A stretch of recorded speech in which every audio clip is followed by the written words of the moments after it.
बेटे का शादी किया, अभी बहू आई और फिर बहू बेटे के पक्ष में हो गई या बेटा बहू के पक्ष में हो गया और माता पिता से एक रूखापन। ऐसी स्थिति में जिसको पाला पोसा बड़ा किया और जब उसकी तरफ से कटुता होती है तो महाराज जी जब बड़ा हृदय वृदीन। आपकी समस्या नहीं है, बहुत माता पिताओं की समस्या है। कोई विशेष श्रद्धावान अपने ऐसे माता पिता की सेवा कर पाता है, नहीं तो बहू सास को पीट रही है, बेटा माँ पिता को मार रहा है लात डंडों थप्पड़ों से। बेटा और बहू भी तो एक दिन बूढ़े होंगे। हाँ, देखो, अगर हम अपने माता पिता को कष्ट देते हैं तो हमारे जो पुत्र होंगे वो हमको उससे 100 गुना बढ़ के कष्ट देंगे, क्योंकि वो ब्याज भी तो मिलेगा।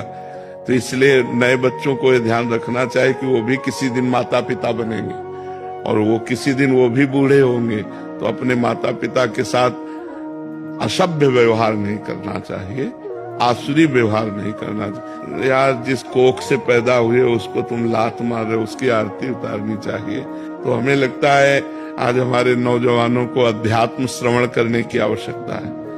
शास्त्र श्रवण करें, संतों की बात सुने, जिससे समझें तो माता पिता कौन है। माता पिता की आराधना से भगवान विट्ठल आज जो महाराष्ट्र में विराजमान है वो माता पिता की आराधना से ही प्रकट हुए। पुंडरीक नाम के एक भगत अपने माता पिता को भगवान मानकर आराधना करते थे, तो भगवान स्वयं चलकर दर्शन देने आए। जो विट्ठल रूप में है ना, वो स्वयं दर्शन देने आए। माता पिता की आराधना भगवान की आराधना है। पर कलयुगी बच्चे नहीं समझ पा रहे हैं, वो अपने माता पिता को दुख दे रहे, तो उनके बच्चे उनको दुख देंगे। पक्का समझो, ब्याज सहित मिलेगा। यहाँ सब कुछ ब्याज सहित मिलता है।